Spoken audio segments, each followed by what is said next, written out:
ये पाकिस्तान नहीं है, ना ही सीरिया या बांग्लादेश, ये हमारा ही भारत का एक हिस्सा है, पश्चिम बंगाल। लेकिन ममता सरकार के शासन में ये इलाका अब रिपब्लिक ऑफ बंगाल स्थान बनता जा रहा है, जहां वक्फ बिल के नाम पर शुरू हुआ एक प्रदर्शन पल भर में हिंदू मिटाऊ अभियान में बदल जाता है।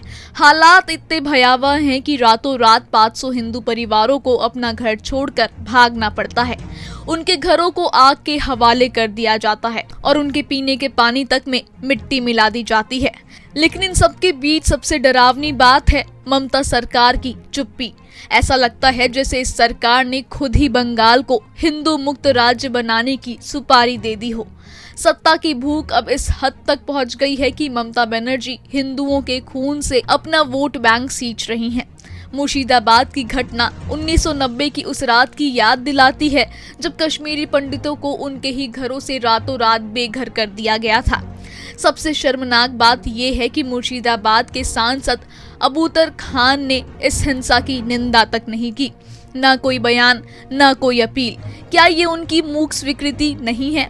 क्या वह भी यही चाहते हैं कि बंगाल से हिंदुओं का सफाया हो जाए? और जब मूर्तियां बनाने वाले एक बाप बेटे समेत 3 हिंदू कारीगरों को मौत के घाट उतारा गया, तब भी सांसद खामोश रहे। सिर्फ वही नहीं, 10 किलोमीटर दूर बैठा बरहामपुर का सांसद यूसुफ पठान उस समय इंस्टाग्राम पर चाय की चुस्कियों और गूची चप्पलों की तस्वीरें पोस्ट कर रहा था। जब सैकड़ों हिंदू परिवार जान बचाकर भाग रहे थे, तब टीएमसी का एक राज्यसभा सांसद इंस्टाग्राम पर क्वालिटी फूड की तस्वीरें शेयर कर रहा था। और सबसे खतरनाक पहलू तब सामने आया जब टीएमसी विधायक बापी हल्दर ने खुले मंच से कहा, जो वक्फ संपत्ति पर दावा करेगा उसकी आंखें निकाल दूंगा, हाथ तोड़ दूंगा।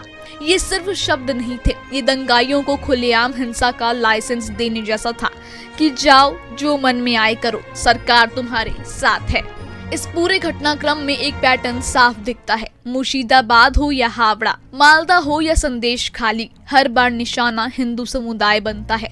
हमलावर वही, संरक्षित समुदाय वही और सरकार भी वही, टीएमसी। प्रतिक्रिया बिल्कुल नहीं, न कोई बयान, न कोई कार्रवाई।